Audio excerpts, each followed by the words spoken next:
That scene was hard for us to film.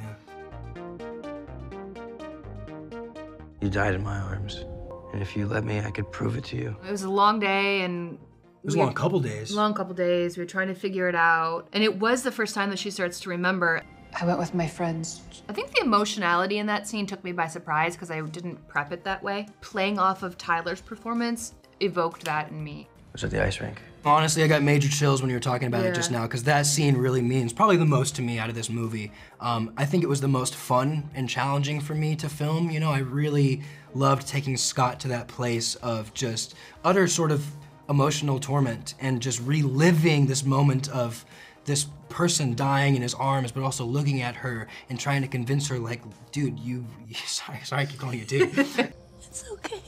I really cared about you, and I still do, and I watched you die, and it's this really awesome moment, and I loved it. I loved playing I loved dying and getting, mustering enough energy to take that wallet out and sliding it over, and it's commendable of Scott. You know, he's kind of sacrificing his health and his life to get her to remember him and herself, and goes to any lengths to do that, and I think it's just such a badass scene. I loved it. Yeah, initially that scene, Russell, the director, asked if I could stand and sort of pace.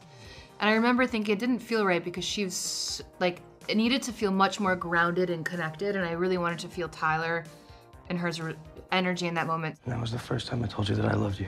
It's one of the scenes that I'm the most nervous about for people to see. So in the script, it does say Allison has a flashback here, Allison has a flashback here, but there was no flashback for the flare, and I was like, this is the Motel California episode, and I went to Jeff and I was like, dude, you gotta put in the flashback of, and he's like, ooh, that's a good idea. So I'm gonna take credit for it. I don't know if I should, but I'm gonna take credit for it.